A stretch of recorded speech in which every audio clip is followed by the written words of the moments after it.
If you follow me on my football channel, my microphone YouTube channel, you would all know one thing about my football fandom, and it's the fact that I'm a Dallas Cowboy fan. And the reason why this is relevant to you guys at all whatsoever is I always viewed the New York Knicks as the Dallas Cowboys of the NBA because they're a very valuable team and they're a large market. Arguably, I think they're the largest market in the NBA over the Los Angeles Lakers, but they are also probably one of the most unsuccessful teams I've ever seen. Now, the Dallas Cowboys kind of sniff success here and there, or at least are able to delude their fans into thinking that they're going to be successful. They have these really good teams that usually underperform because of mismanagement or just poor coaching. But the New York Knicks are just a new, different type of disappointing, especially recently.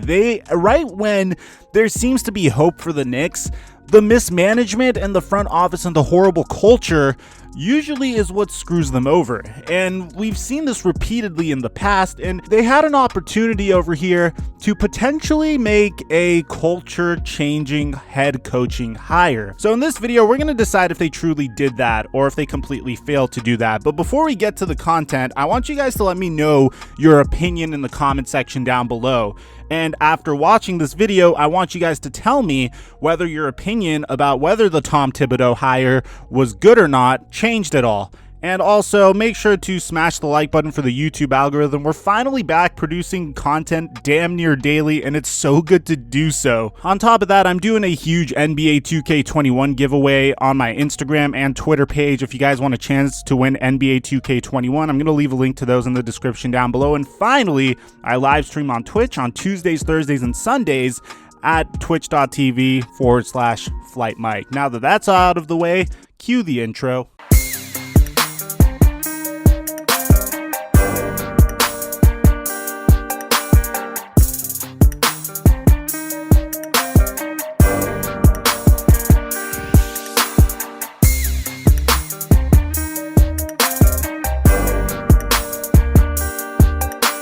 Mic check 1 2 1 2. What's going on, everybody? Yesterday, if you're a Knicks fan or if you're just a diehard basketball fan, you would probably know the fact that Jason Kidd was supposedly the front runner for the New York Knicks head coaching job. And honestly, whenever I look at head coaches, I tend to classify them into various groups. There's the head coaches that are just known for being phenomenal at developing their talent, and then there's the head coaches that are known for being able to take already good talent and just have them play to their best ability and their best capabilities to potentially win a championship with them. And I'll give you a couple of examples. Good developmental head coaches tend to, more often than not, be able to make it over to the side that they're able to finally be good enough to take a team all the way to the NBA Finals. And if I'm forgetting, if there's ever an instance where this has occurred, please let me know in the comment section down below. But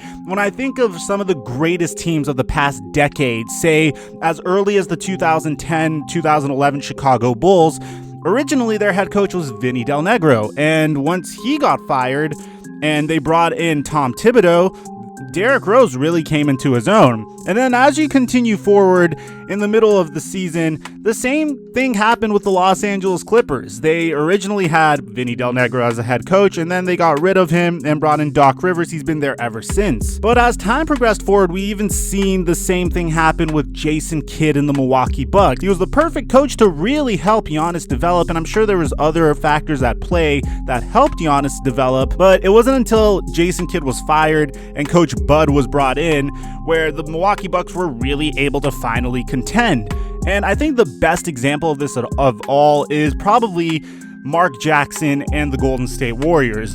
The Golden State Warriors developed into a phenomenal team with great chemistry under Mark Jackson, but it wasn't until Steve Kerr came in with elements of the triangle offense and elements of Mike D'Antoni's system, which I'm sure he watched over when he was general manager for the Phoenix Suns. It wasn't until then that the Golden State Warriors became a dynasty. And I think a great example of a head coach getting fired as a result of this, despite being a really good head coach, is none other than last year, Kenny Atkinson. Kenny Atkinson originally inherited a Brooklyn Nets team that had absolutely no hope whatsoever. Mind you, this was a Brooklyn Nets team that literally traded all of their first-round picks to the Boston Celtics and literally set them up for the future.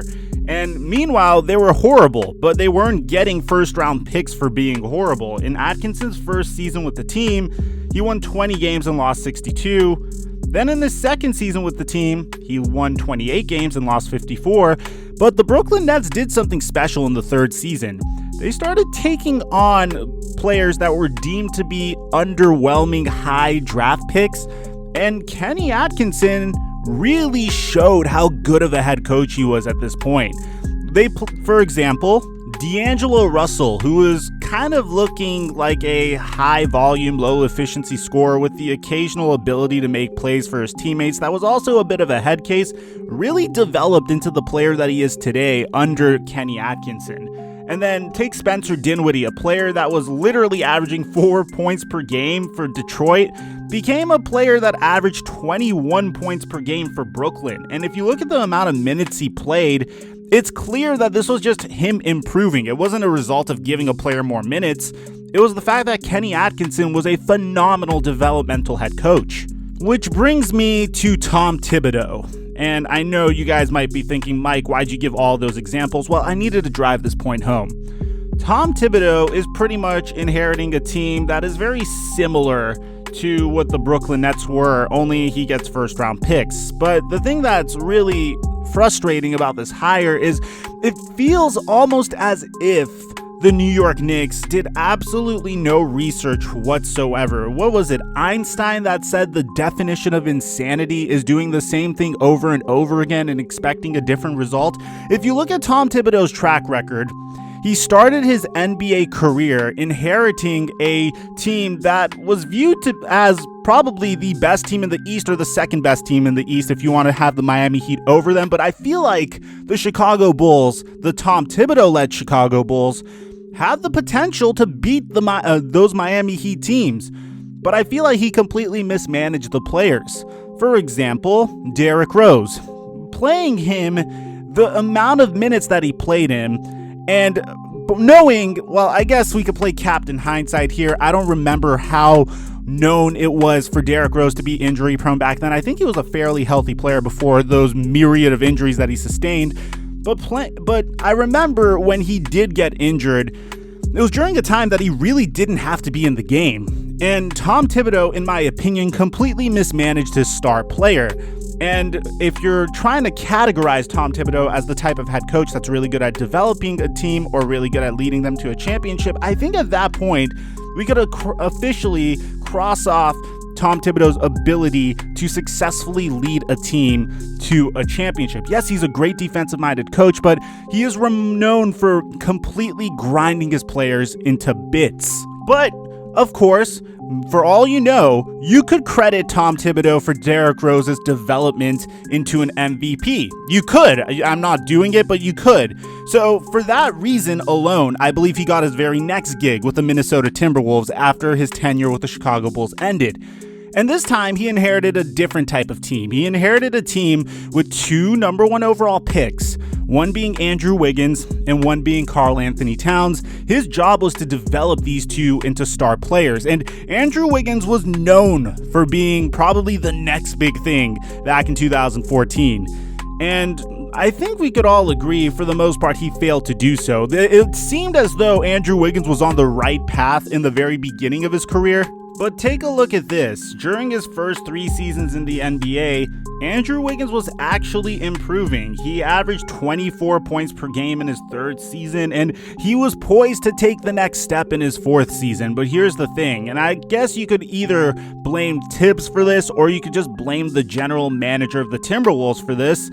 In the 4th season, in Wiggins' 4th season, they opted to bring Jimmy Butler back. And Jimmy Butler was on those Tom Thibodeau-led teams. I don't understand what the rationale was here. Jimmy Butler made it known that he wasn't Tibbs' biggest fan. He didn't really get along with Tom Thibodeau and Derrick Rose back in Chicago. He wanted to be his own guy, and I don't know why. For some reason, the Timberwolves thought it was a good idea to bring him in. And even once he came in, clearly it was stunting Andrew Wiggins' development. And by the time that Jimmy Butler came in and they failed at integrating him into the offense alongside Andrew Wiggins, it was too late. I think the damage was done to Wiggins. And the result of it was, well, Tibbs got fired during the 2018-2019 season. And Andrew Wiggins eventually ended up getting traded to the Golden State Warriors. So with that, we could agree that Tom Thibodeau isn't necessarily really good at developing young players. So with that being said, the Knicks currently are in a situation where I guess their most promising player is Mitchell Robinson and then RJ Barrett. And now, instead of hiring a head coach like Jason Kidd or even Kenny Atkinson, who already, in my opinion, I think the best head coach the Knicks could have hired was Kenny Atkinson. Because, dude, he already proved to me that he could take D'Angelo Russell, Karis LeVert, Spencer Dinwiddie, and literally convert a team that had no first-round draft picks into playoff contenders somehow just by harnessing one former number 2 overall pick's potential.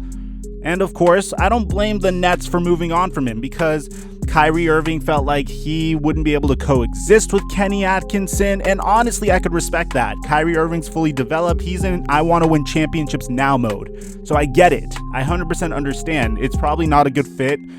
But you put Kenny Atkinson in a situation where he has to develop Mitchell Robinson into an all-star. He has to somehow get Julius Randle to hit three-pointers and develop him into an all-star. He has to make RJ Barrett a fairly productive and efficient slasher.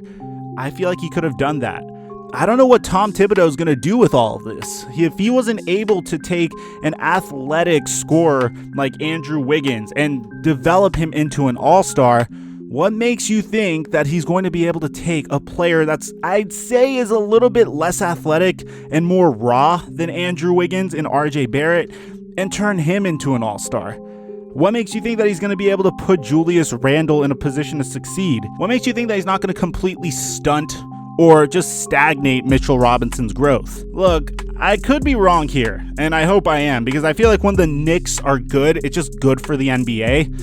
But I just can't help but feel like the Knicks completely botched this hire. Now, I would like to get your opinion in the comments section down below. You know, this is open for interpretation. We could discuss this at length. I usually answer all of my comments for the first hour, so let me know what your take is on this situation. Aside from that, I'm your boy, TheFlightMike, and I'll catch you guys in our next upload.